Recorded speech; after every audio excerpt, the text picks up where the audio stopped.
Louvai-o pelos seus poderosos feitos. Louvai-o consoante a sua muita grandeza. Louvai-o ao som da trombeta. Louvai-o com saltério e com harpa. Salmo 150, 2, 3. Muito bom dia, que bom estar com você de novo nessa manhã de terça-feira, diretamente da Igreja Presbiteriana de Pinheiros. Estamos muito felizes ao vivo, acabamos de ouvir um devocional maravilhoso com o Samuel e agora estamos aqui para conversar com você o nosso tema de hoje. Eu tenho certeza que você gosta. Música, mas antes eu quero dar bom dia para o Pedro, antes da gente falar desse tema gostoso, né, Pedro? Eu gosto, Lidia, já vou respondendo o que eu gosto. Um bom dia para você, para todos que nos acompanham aí de casa. E a ideia é a gente sempre participar e conversar como se a gente estivesse aí na sua casa. E para a gente começar essa nossa conversa, início de papo, a nossa enquete do dia. Para você indicar para a gente, ó, o primeiro enquete para você conseguir indica para a gente aí músicas com conteúdo cristão que você tem escutado. Não é para indicar uma não, vai indicando, vamos conversando, já vai pensando na sua pergunta, vai interagindo. A ideia é que a gente tenha um bate-papo mesmo, que esse chat seja para a gente conversar, então, e ter uma manhã cada vez mais agradável. Então, fica com a gente, coloca aí que músicas que vocês indicam para a gente com conteúdo cristão. E para falar desse tema, não poderia ser diferente de uma pessoa que a gente gosta tanto. Eu sou suspeito de falar, mas eu sou apaixonada pelas músicas dele. E conseguimos a vitória dele estar aqui conosco nessa manhã de terça-feira. Quem está com a gente? Fábio Sampaio, cantor, compositor, produtor musical e multi-instrumentista, vocalista da banda Tanlan e também produz muito em sua carreira solo. Ele é líder de música na Igreja Presbiteriana de Perdizes, marido da Luísa e pai da Bia. Muito feliz. Bom dia, Fábio. Eu sou tudo isso. Bom dia, é um prazer estar com vocês aqui. Obrigado pelo convite. Cada um aí que está assistindo. Vamos conversar um pouco, então, aqui sobre música, sobre histórias e, quem sabe, até cantar algumas musiquinhas. Né? É verdade, Fábio. A gente está muito feliz, né, Pedro? A gente comemorou a semana inteira, semana passada, quando a gente fez o convite, você aceitou. Ficamos muito felizes mesmo. E já queremos... Vou deixar o Pedro falar também, eu já queria que eu pedi o pessoal indicar música. E para colocar aqui, ó, manda uma música que vocês querem que o Fábio toque aí, ó, e cante. Aí já pode sim. mandar aqui para a gente. E para começar, já perguntar para o Fábio, então, como é a sua história com a música? Qual que é a sua relação com a música? A minha relação com a música ela é antiga, na verdade. Eu cresci numa igreja chamada Primeira Igreja Batista Vila Coab, Rio Doce. Uma igreja num bairro bem humilde lá em Olinda, que eu sou pernambucano, né, para quem não sabe. E a nossa igreja, apesar de ser uma igreja muito humilde, era uma igreja muito musical. Então a gente tinha muita música, a gente tinha muitos corais, muitos grupos vocais, quarteto, trio, e tudo que você puder imaginar. E eu cresci vendo aquilo, né? Cantei no coral de juniores, coral de adolescentes, acho que só no de jovens não, porque na época foi quando eu viajei, eu saí de lá. Mas eu cresci naquele contexto onde muita música acontecia. E era uma igreja, de certa forma, muito tradicional, então a gente não tinha muito espaço para expressar nossas ideias, nossos pensamentos. Então a música acabou sendo uma alternativa viável. E quando eu descobri que eu tinha uma certa facilidade para a música, aquilo se tornou muito importante para mim, né? Eu me lembro que eu ainda sou, mas eu era uma pessoa muito quieta, muito tímida. E descobrir a música na minha vida foi muito importante para me dar voz. Que legal. Então foi algo que eu abracei com muita força na minha adolescência. E a partir de quando, na igreja, né, eu descobri que eu tinha uma certa facilidade, e foi através do meu irmão, que decidiu estudar violão antes, né, ele quis estudar violão, estudou um violão clássico, e quando ele estudava violão, eu descobri que eu tinha facilidade para afinar o violão dele. Nossa. Coisa que ele não tinha. Então, quando eu descobri que eu tinha facilidade, eu falei, por que eu não estudo música também? Né? E aí foi quando eu comecei. Eu cheguei a fazer conservatório, o Conservatório de Olinda, mas foi de certa forma um pouco decepcionante para mim, porque eu queria saber tocar músicas e tal. E era um conservatório muito erudito nesse sentido, então a metodologia deles era muito de exercícios. Então, eu passei quase que 1 ano e meio estudando.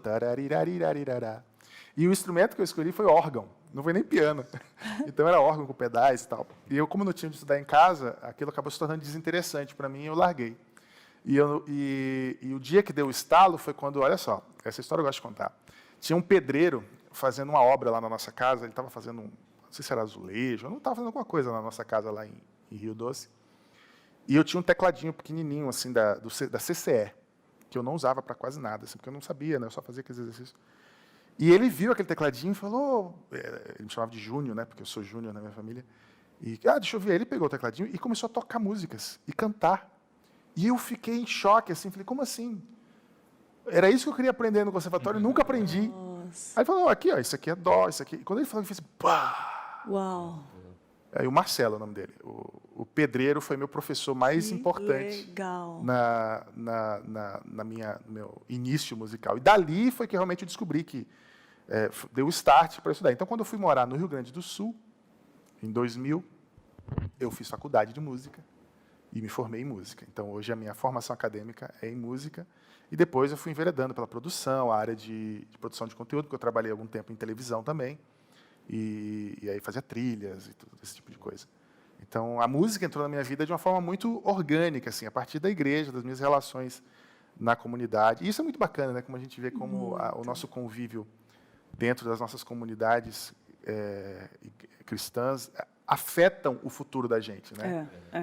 Muitas vezes a gente não tem esse olhar a longo prazo, a gente acha que são coisas pontuais, assim, é um serviço que eu estou fazendo para a igreja. Mas olha o que a gente está fazendo aqui agora, né? Isso aqui é um projeto que talvez possa ter começado com videozinhos pequenos, mas se tornou um programa de TV, né? Então eu acho fascinante como a igreja se torna uma porta de talentos, de profissões, de histórias, né? Então essa foi a minha. E quantas vezes você não é um Marcelo na vida de uns meninos por aí? É né? verdade, é verdade. Eu fui professor muitos anos, Olha. professor de música. Como eu me formei em música, eu dei aula há muito tempo de música, de várias coisas, desde instrumento, a teoria, a prática em grupo, a harmonia, a história da música. Foi aí que eu peguei gosto por história da música e tudo mais. E era muito incrível, porque eu dei aula para muita gente por muitos anos. Então, quando eu vou para o Rio Grande do Sul, é comum eu estar andando no shopping, na rua, em qualquer lugar, e alguém me chamava, Sor, lá eles chamam professor de Sor, né? Olha, sim. Sor, aí eu olho, eu não reconheço. Tu foi meu professor tal ano, não sei aonde. Eu falei, caramba, desculpa, não lembrava. Eu dei aula para muita gente. Que legal. E isso é muito satisfatório para mim, assim, saber que tive alguma influência na história musical. Mesmo aqueles que não seguiram a vida musical, muitos seguiram, mas aqueles que não, para mim, é de muita alegria. Nossa, que demais, Fábio, que gostoso. Eu amo ouvir histórias. E assim, vamos falar um pouquinho de histórias, então, da música no livro mais antigo do mundo. O que está relatado lá, Fábio? E assim, uma coisa que me interessou muito é sobre você falar sobre seus dons. É nítido que algumas pessoas têm dons, é isso? Específicos? Eu acrescentei um pouquinho na pergunta, tá? Mas fala na Bíblia primeiro, por favor, assim, o que a Bíblia fala da música? Olha, como eu não sou teólogo, isso é uma pergunta difícil para mim. Mas assim, que você tem no coração? Uma impressão e experiência que eu tenho, né? A música, eu vou até indicar um livro aqui, não sei se vocês já falaram sobre ele, chama Vida Após o Gospel, do Marco Teles. Ele é vou anotar, um músico, um pensador e escritor, eu acho que está terminando teologia, se não me engano, de uma igreja presbiteriana, lá no, não sei se é Paraíba ou Ceará, agora me desculpa, Marcos, se você estiver vendo, é no Nordeste, e ele tem um projeto incrível lá com outros artistas, e ele escreveu esse livro, e ele conta um pouco da história da música na Bíblia. Gente, quero esse livro. É muito interessante. Inclusive, ele traz uma informação que eu não sabia. A primeira vez na Bíblia que aparece a palavra adoração é quando Abraão vai sacrificar o filho. Nossa. É muito interessante, porque ele traz todo um conceito de adoração que, às vezes, a gente não entende, né? A gente acha que a adoração é música lenta. E não é. Ou que é só música, né? Exatamente. Então, é muito... Mas Então, assim, a música, ela permeia a história da igreja de uma forma muito, muito evidente. Claro que a gente não tem, na nossa inódia, né, os primeiros hinos a serem escritos pela igreja paleocristã, pela igreja das catacumbas, lá em Roma, a gente não tem esses registros. Mas se sabe que, por causa da cultura hebraica, a música sempre aconteceu lá de uma forma muito, muito forte. O que a gente sabe, a partir da Reforma, é que a música aí sim se tornou o ethos da igreja evangélica, né? Hoje é muito difícil a gente pensar um culto evangélico, especificamente, sem música. Sem música. Faz parte da gente, né? A gente faz nossos trabalhos diários cantando ou ouvindo música, porque aquilo se torna algo muito importante no dia a dia, né? Apesar de eu saber que existem igrejas que não usam música por diversas razões, são raridades, porque a igreja evangélica como um todo tem a música como algo muito importante. E ela é importante por diversas razões. Um primeiro ponto, talvez fosse o ponto originário, ou até inicial, de que Lutero teve a ideia de trazer a música para a comunidade.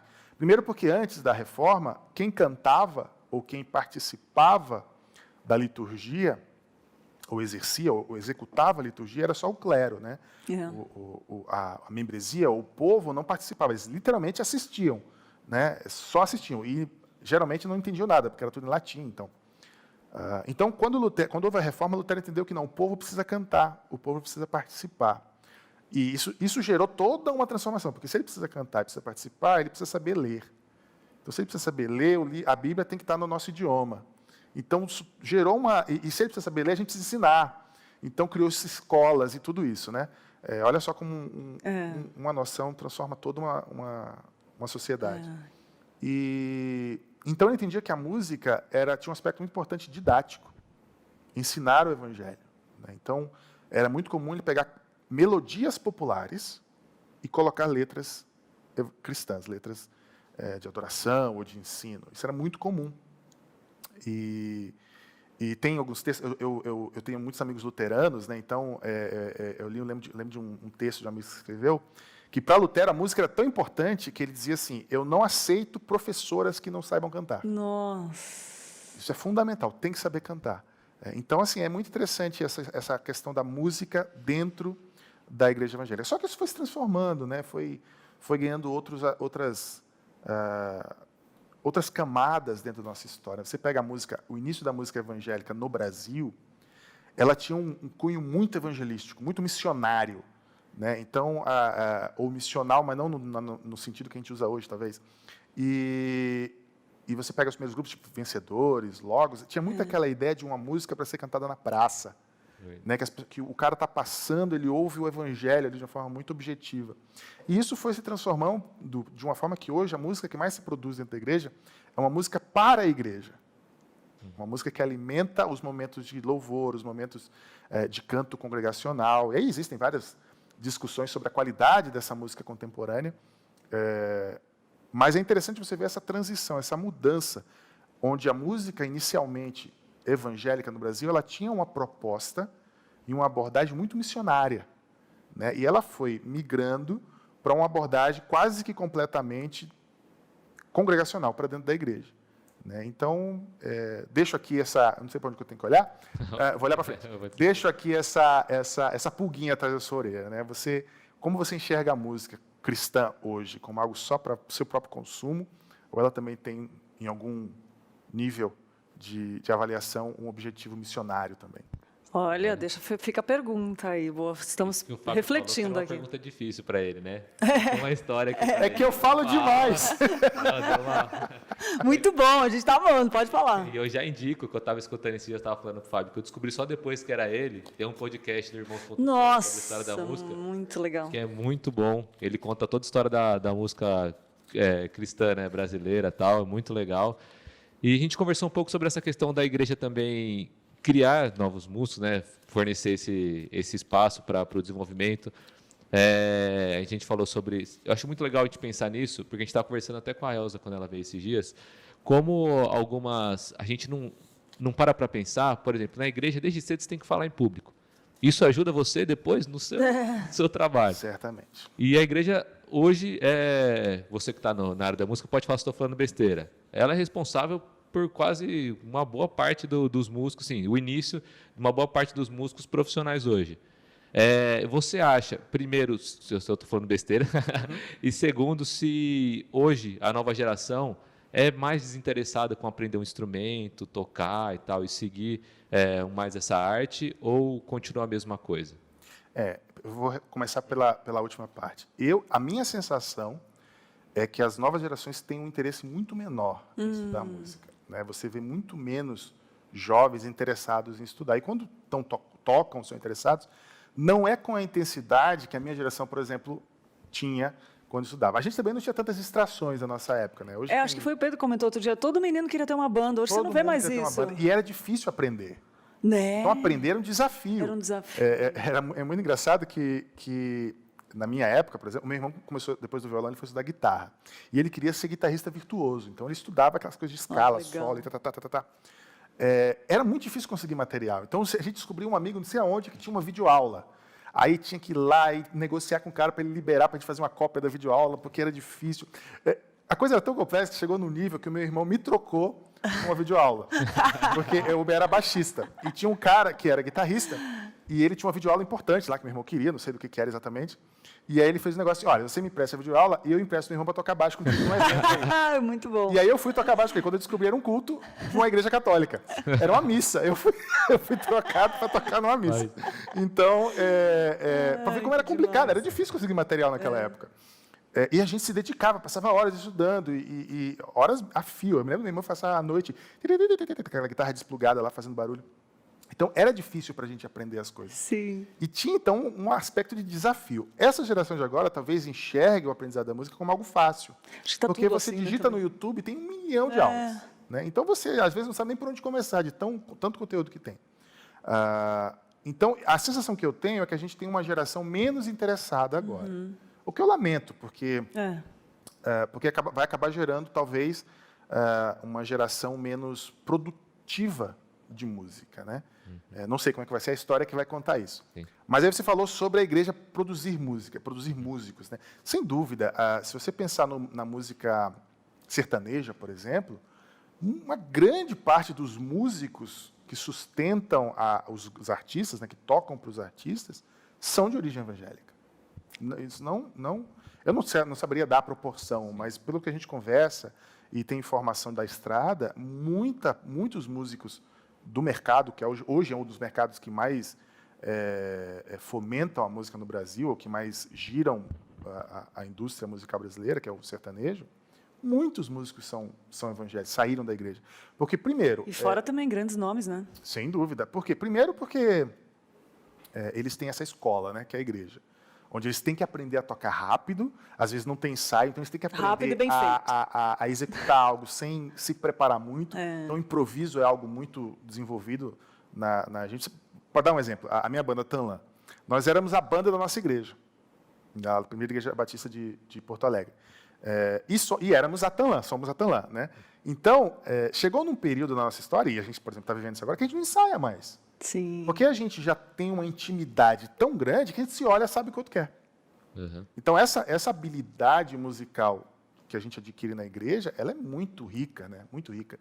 E as pessoas que são do mercado musical enxergam essa habilidade e estão sempre trazendo músicos para esse contexto. Então, sem dúvida, a igreja ela é uma fonte de matéria-prima, vamos dizer assim, para a música como um todo, de uma forma muito, muito concreta, não tenho dúvidas. Tanto é que o mercado vê que a Sony Music gravou a sua música. Né, exatamente. O mercado realmente abriu os olhos para a música cristã. A gente ficou muito feliz com essa notícia e muito bom por ver uma música cristã indo por aí aos 4 ventos, né?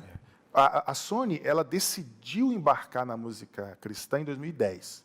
Né? A primeira banda cristã da Sony Music foi a banda Resgate.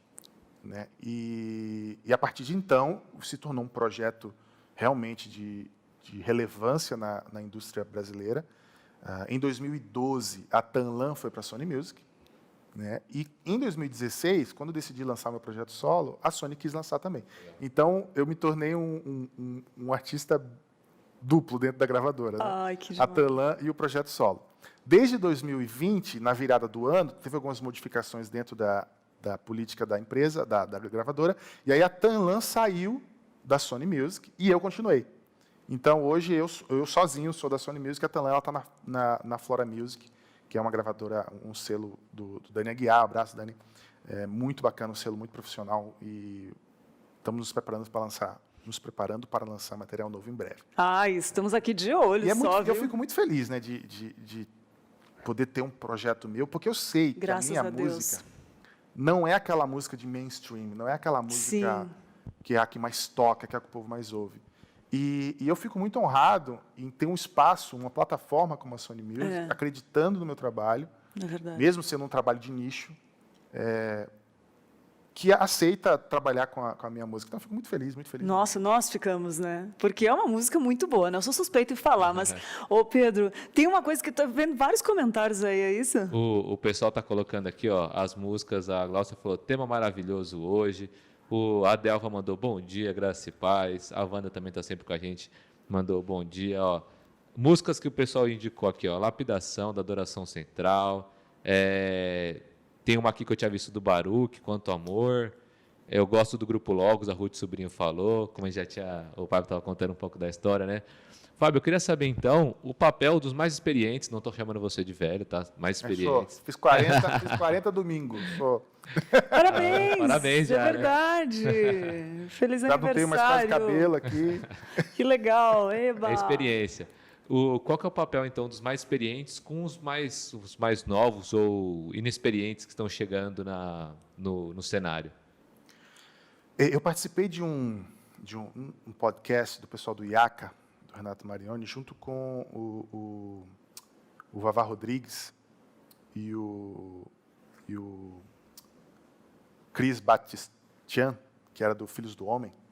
E a gente falou um pouco sobre isso, sobre como talvez falte um olhar tanto dos mais velhos quanto dos mais novos da importância de um mentoreamento na música, principalmente na música cristã. Porque talvez isso lide um pouco com egos, né? Porque o artista, ele às vezes acha que ele nasceu pronto, assim, ele nasceu com uma luz brilhando na cabeça dele, ele é um ser iluminado, diferente de todos os outros, então ele não precisa que ninguém lhe ensine, ele vai por conta.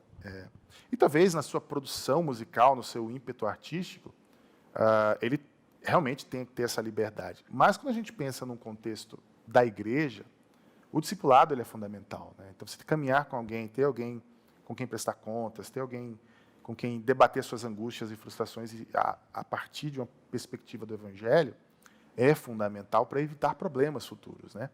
Então, eu acho muito importante que as novas gerações encontrem nas gerações anteriores referenciais.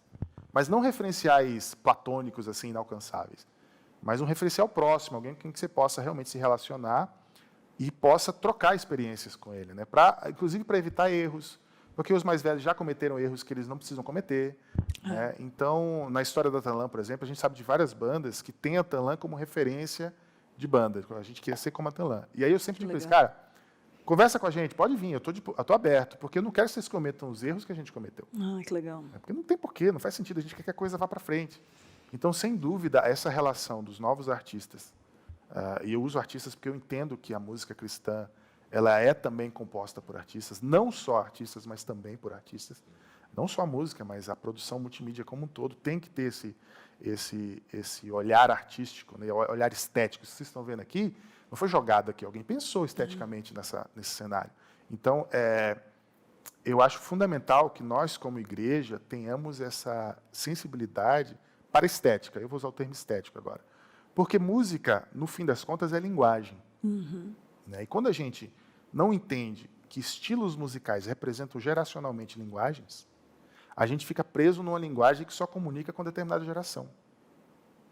E aí a geração que vem depois não se identifica com aquilo. E é fundamental que a gente saiba dialogar com as novas gerações. A gente não tem que mudar a mensagem, a gente tem que saber como transmitir ela. E não estou falando aqui de ficar enchendo de gíria a fala, não é isso. São detalhes, são coisas que comunicam. Tudo comunica, né? Roupas comunicam. Estética visual comunica, estética musical comunica, tipo de letra comunica.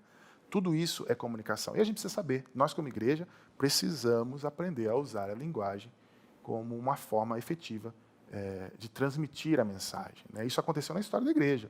A gente tem a igreja, qualquer igreja hoje, você canta hoje uma música, você canta um Vencedores hoje, que quando foi lançada a música, na época, a igreja não gostou, porque era moderna demais.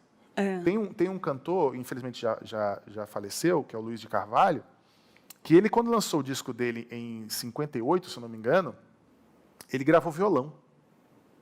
E violão não era instrumento de crente. Então, todo mundo bateu nele, violão é instrumento de boemia, é instrumento do mundo.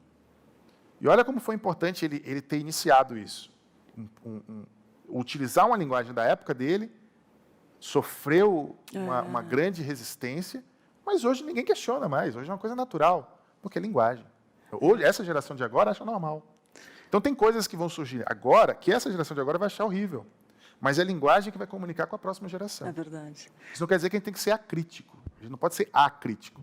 Mas a gente tem que ter essa consciência de que a história é uma coisa que vai caminhando. Ela não está parada na gente, nos nossos gostos. Exatamente. Às vezes a gente confunde gosto com teologia. E não precisa ter essa preocupação, acho que é um equívoco. É verdade. Ô, Fábio, e dentro disso que você falou, nós temos aí os hinos que trazem textos do livro mais antigo do mundo, que é a Bíblia, que nós amamos e que comunicam muita coisa para a nossa alma, que vai além, né, do físico ou do que a gente pode imaginar. E você fez, com muita sabedoria, uma releitura desses hinos, né, que eu acho fantástico, eu acho fenomenal, eu acho que comunica muito bem com a nossa geração e, com certeza, um legado para a próxima geração, né? Fala um pouquinho desses hinos e eu queria também te fazer uma pergunta. Você falou que gosta muito de falar, mas eu queria perguntar se você gosta mais de falar ou de cantar. Ah, sim. Eu vou responder no final essa. Então. Tá. Como eu falei, eu gosto muito de história, porque história ajuda a gente a entender o presente e não ter medo do futuro, porque a gente entende os ciclos, a gente entende a jornada como um todo, né?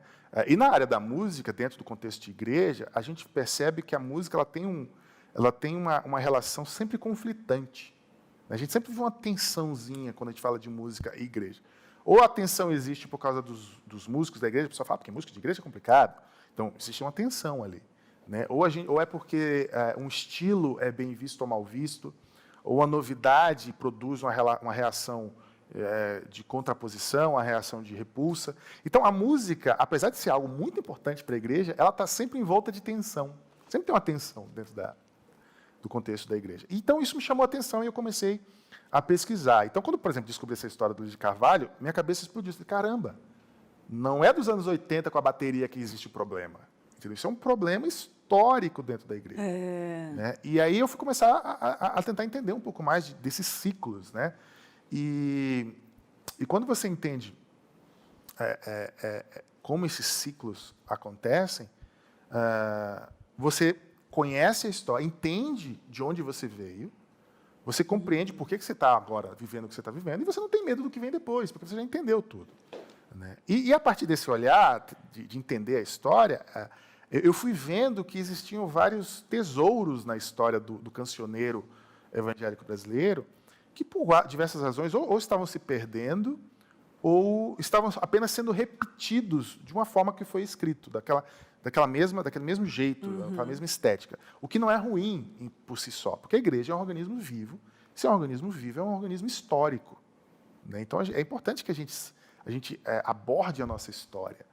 Né? Isso nos renova a esperança, traz histórias de fé. A gente, quando conhece a história de um hino, aquilo traz um peso e um conteúdo rico para a nossa própria percepção daquela música. Então, a partir dessa observação da história, eu comecei a encontrar algumas pérolas que eu quis revisitar elas a partir da minha ótica. Que legal. Não assim, eu quero fazer uma coisa moderninha. Não, eu gosto desse tipo de música e eu gosto desse hino. Como é que eu junto essas duas coisas?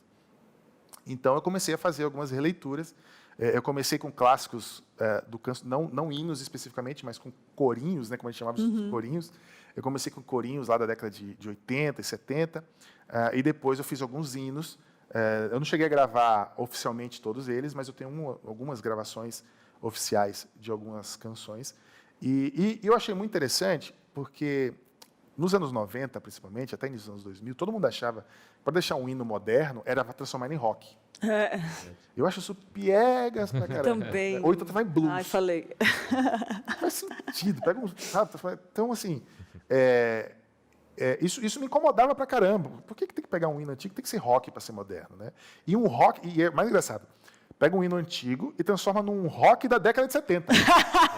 Não, se é para transformar uma coisa moderna, transforma num rock moderno, não num rock velho. Então, essa desconexão das coisas me chamava muita atenção. Então, eu queria pegar uma música clássica e transformar numa linguagem que não era uma linguagem moderna, mas uma linguagem na minha linguagem. E foi assim que eu comecei a fazer releituras. E talvez o hino que mais que deu uma resposta ou produziu um alcance assim, muito, muito significativo foi quando eu fiz a versão de Castelo Forte. Oh. Que é uma música que eu nunca toco, porque eu nunca decorei a letra. Ah, E entendi. todas as igrejas que eu vou, canto numa letra diferente. Ah, entendi. Então, eu evito tocar ela. Assim, a não ser que o pessoal pede muito. Você vai ter um projeto a letra ali, todo mundo lê e todo mundo canta junto. E é lindo. Mas foi eu usei a letra do Vencedores, inclusive.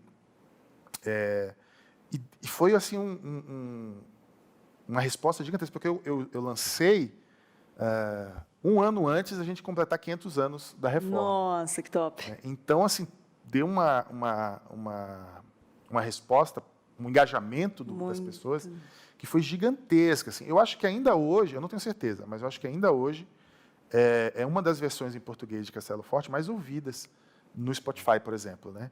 E eu fico muito, muito feliz com isso. Ô, Fábio, então você pode tocar um pouquinho pra gente? Por favor. Eu vou só tocar um trechinho antes de tocar uma que eu tinha pensado antes, que a gente falou sobre releituras, eu vou tocar só um trechinho de uma do Logos, que, na verdade, quando foi lançada, ainda era Grupo Elo. Mas é só um trechinho para vocês entenderem o que eu quero dizer com revisitar. Tão maravilhoso. Que é assim, ó. Calmo, sereno e tranquilo, sinto descanso nesse viver. Isto devo ao amigo, e só por ele pude obter. Ele é Jesus, meu amigo, meu Senhor, o Salvador. Só por ele ganhei a vida eterna com Deus.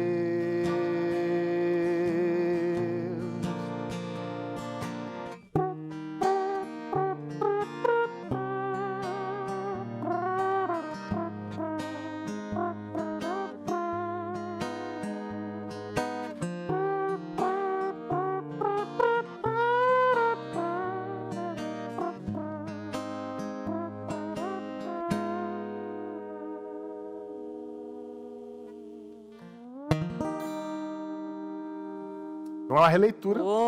Que eu trago um demais. pouco para a minha estética, né? Então, assim, não é simplesmente fazer a música ficar moderninha, é dar uma identidade para Vida, né, Fábio? trazer um olhar diferente. Então, eu mudo a harmonia, eu dou uma mexidinha de leve na melodia, para que ela se pareça mais com aquilo que eu faço, né? Respeitando muito a essência, né? A ideia original dela, mas botando um pouco do meu tempero na música. Então, é assim que eu tento, né, fazer as minhas releituras.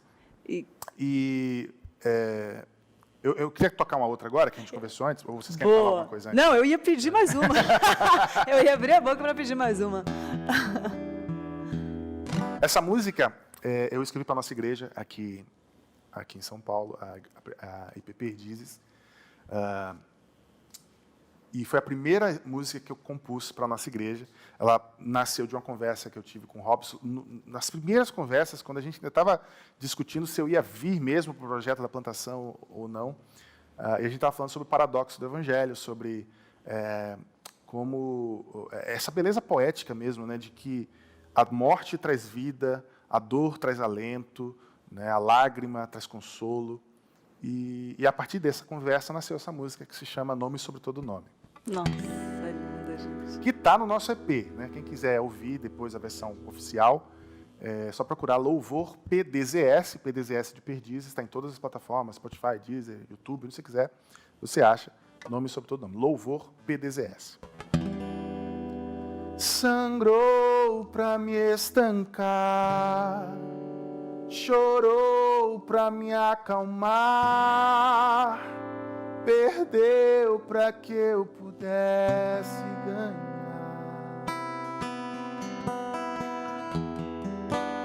tomou por sendo seu o peso que era meu, da morte fez a vida brotar. E eu não posso negar, a graça que está enchendo meu ser de alegria e eu não vou resistir àquele que era e será para sempre, nome sobre todo nome, é o nome de Jesus. Nome sobre todo nome, é o nome de Jesus.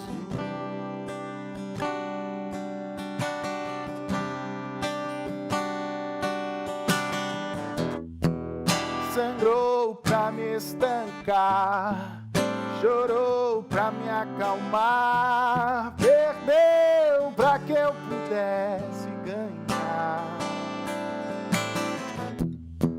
tomou por sendo seu o peso que era meu, da morte fez a vida brotar, e eu não posso negar a graça que está enchendo meu ser de alegria, e eu não vou resistir àquele que era e será para sempre, nome sobre todo nome, é o nome de Jesus. Nome sobre todo nome, é o nome de Jesus.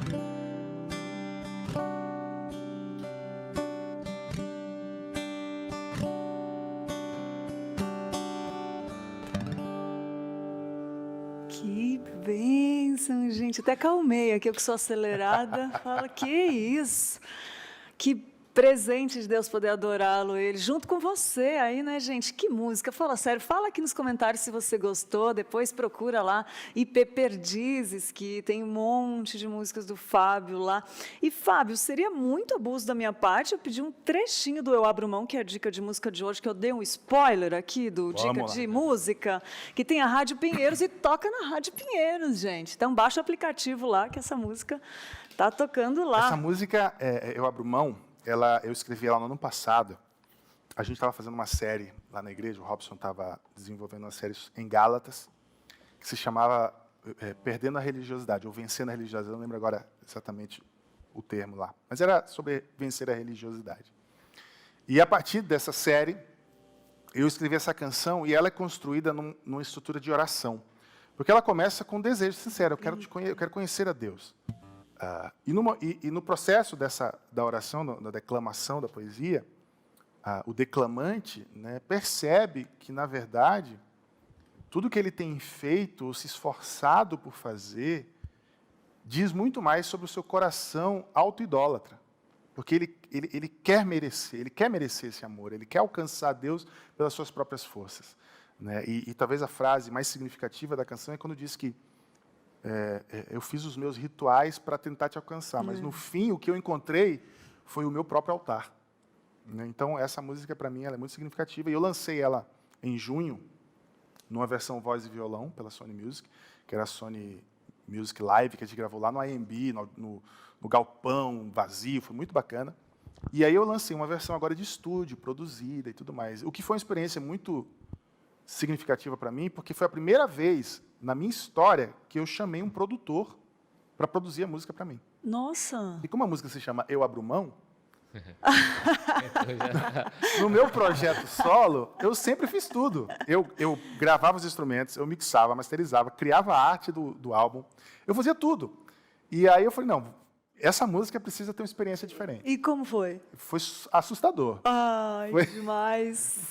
Parecia que eu estava aprendendo a andar, assim, porque eu abri mão mesmo. É muito louco isso, né? E eu abri mão, inclusive, de fazer muitos questionamentos, de pedir mudanças, que de legal, alterar as cara. coisas. Eu queria realmente ter uma experiência de entrega. Uau. E quem eu escolhi para fazer isso foi o J. Cohen, que é um baixista, produtor, músico, lá de Brasília, mas que está aqui em São Paulo já. Toca com todo mundo, é um querido. E a gente fez um trabalho, ele fez um trabalho incrível nessa música, e a gente lançou então a versão de estúdio, acho que faz umas 3 semanas, talvez. Foi na última sexta de agosto, dia 28 de agosto. É lindo. A gente lançou essa música. Eu Abro Mão, está em todas as plataformas. Quem quiser ouvir, eu vou fazer aqui uma versão mais violão e voz. Já fica aí com a dica de música de hoje, que era essa, dei spoiler já ao vivo aqui pra você.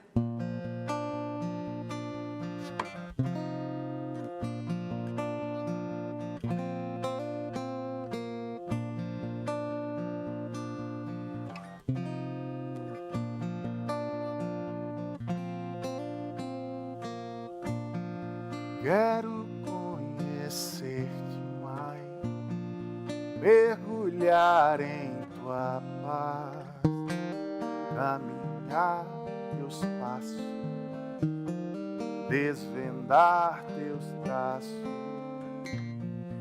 entender quem tu és, muito além da razão, e sentir teu amor, transcendendo a emoção.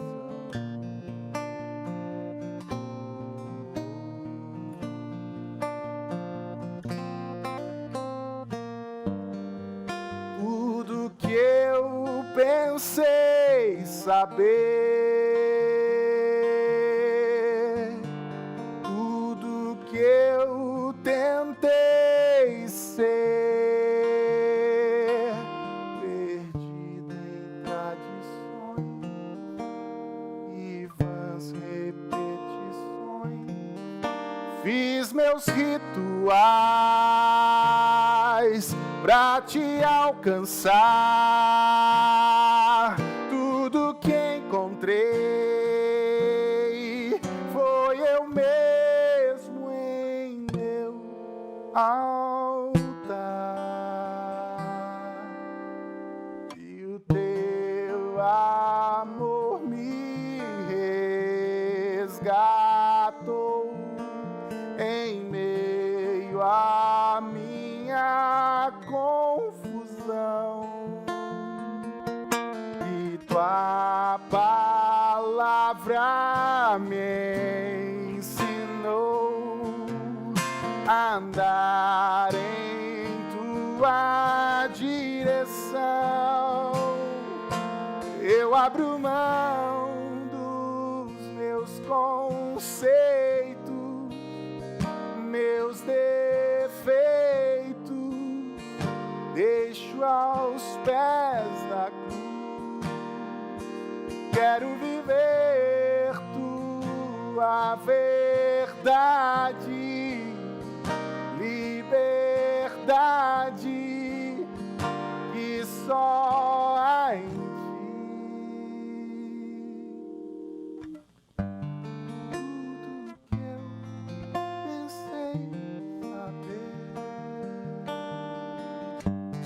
Tudo que eu tentei ser, tradições e vãs repetições, fiz meus rituais pra te alcançar. Tudo que encontrei foi eu mesmo em meu altar,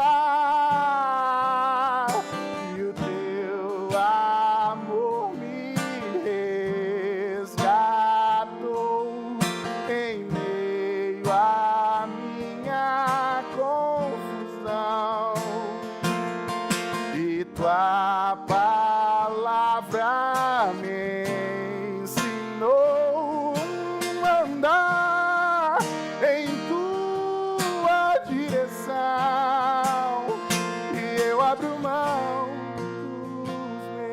conceito, meus defeitos deixo aos pés da cruz. Quero viver tua verdade, liberdade, e só ai, Jesus.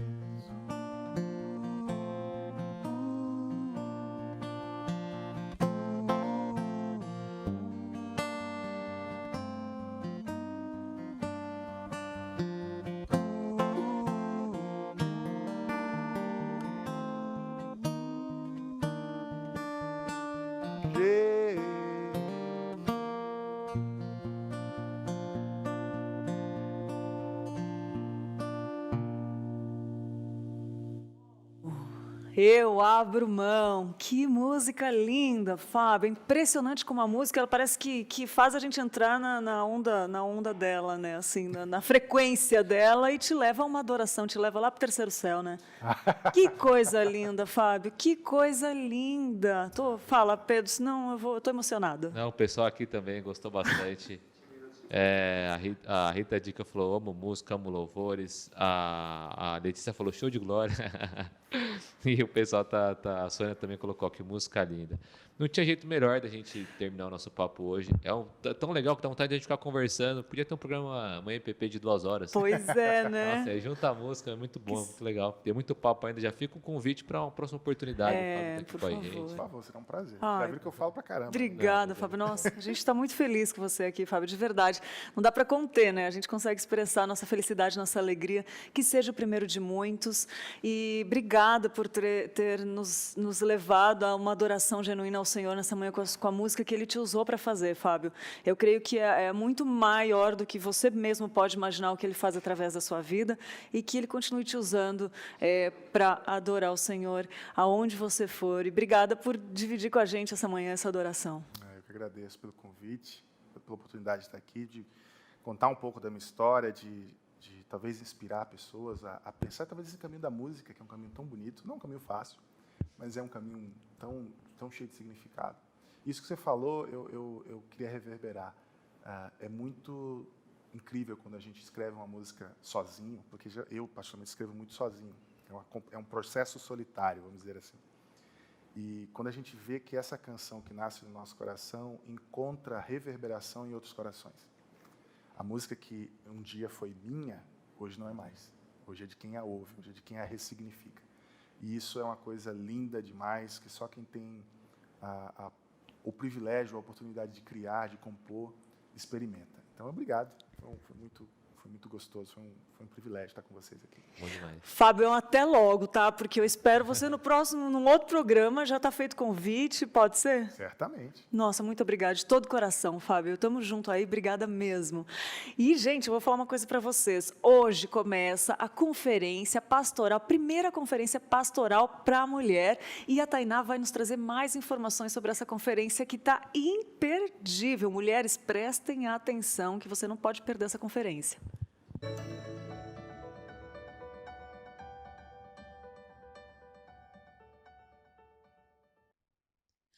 Olá, eu vim para trazer uma notícia muito boa para você, mulher, é isso mesmo. Do dia 15 a 17 de setembro, a partir das 19h30, então dia 15 a 17 de setembro vai cair na terceira semana de setembro, na terça, quarta e quinta-feira. Já anota na sua agenda porque vai acontecer a primeira conferência para mulheres, isso mesmo, a primeira conferência pastoral para mulheres, com o tema A Mulher Cristã Hoje. E quem vai estar apresentando, né, durante esses 3 dias são elas, Elza Mello, Tássia Casimiro e a Maria Zuleika Chavinato. Essa é uma iniciativa da SAF, daqui de Pinheiros, né, da Sociedade Auxiliadora Feminina, juntamente com a Igreja Presbiteriana de Pinheiros. E a transmissão será aqui, ó, nesse canal. Então já anota na sua agenda, já compartilha isso com as suas amigas, com as suas irmãs, mães, familiares e não perca essa programação que vai estar incrível.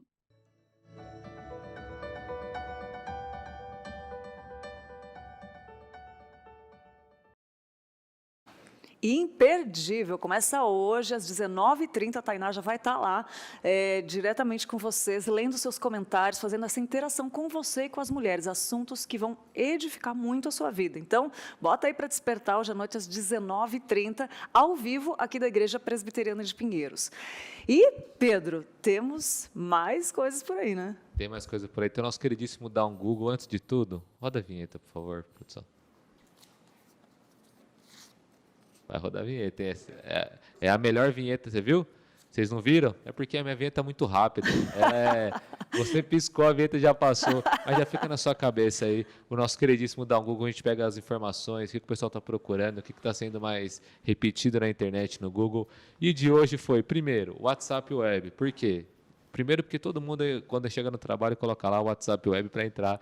E segundo, porque eles vão liberar um novo recurso de ligação e vídeo no computador. Eu sei que você já passou por alguma experiência dessa, com certeza. De alguém falou, estou te ligando pelo WhatsApp, você não me atende? Ah, desculpa, estou pelo WhatsApp Web. Então agora esse recurso vai estar sendo desenvolvido para ficar disponível no computador. E além disso, o pessoal procurou muito sobre a greve dos Correios e sobre o Hotmail. Então o pessoal estava para trabalhar ontem, procurou sobre o WhatsApp Web, Hotmail e Yahoo foram os mais pesquisados. Então que hoje seja um dia muito produtivo também. Muito bom, muito bom. É sempre bom dar um Google e saber o que está sendo mais buscado, né? E olha só, a dica de leitura de hoje tem a ver com o nosso tema, História por Trás da Música, do Asaf Borba. Asaf Borba, está aparecendo aí na sua tela a capa do livro, é um compositor de vários cânticos congregacionais que fazem parte do repertório musical de muitas igrejas. O que diversas pessoas talvez não saibam é que muitos cânticos conhecidos do público evangélico são marcados por histórias de perdão, restauração e milagres que serviram de motivação para as canções que tanto conhecemos. Nesse livro, você conhecerá que a história por trás de 60 músicas que marcaram gerações e ainda hoje são usadas por Deus para trazer paz e libertação. É isso aí, dica de livro de hoje, História por Trás da Música, do Asaf Borba. É isso mesmo, já fica a dica de leitura. Dica para você escutar música também, vai lá no Spotify, coloca Louvor PDZS, tem músicas muito boas, além de procurar pelas músicas do Fábio, as músicas lá do pessoal de Perdizes. Mandar um abraço especial aqui para todo mundo de lá, para o Pastor Robson, para o JP, para o André, que é conhecido como Porpeta. Então, um grande abraço aí para vocês, que Deus continue abençoando. E falando em abraço, vamos lá parabenizar os aniversariantes da Igreja Presbiteriana de Pinheiros, que estão de aniversário hoje. Quem está de aniversário? Benjamin Abreu de Araújo, feliz aniversário, Benjamin. O Dorival Benedicto, parabéns, Dorival. O Felipe Lima de Souza, Felipe, abração. O João de Araújo, o Renê Lima Bastos e a Sara Matos Souza. Receba o nosso abraço com muito carinho nesse dia especial, que é o seu aniversário. E você que está em casa também está de aniversário e não é membro da Igreja Presbiteriana de Pinheiros, receba o nosso abraço com muito carinho do nosso parceiro virtual, né? Já fez seu cadastro lá? Faça seu cadastro lá, você tem desconto nos cursos EAD, está lá disponível para você. Mas aos aniversariantes, feliz aniversário, que Deus abençoe e que seja um ano repleto de novidade de vida para a glória do Senhor. Receba o nosso abraço com carinho. Bom demais, a gente vai ficando por aqui hoje. Queria só fazer uma correção. O J é os dois J, o João Pedro e o J conhecido como Pagode por mim. Então, um grande abraço para vocês. Até amanhã às 10 horas, se Deus quiser, né, Lídia? E a gente vai verdade. por aqui. Com certeza. Até amanhã. Fiquem com Deus. Que Deus abençoe. Muito bom estar com vocês nessa manhã. E até hoje à noite na conferência para mulheres. Fiquem com Deus. Tchau, tchau. Tchau.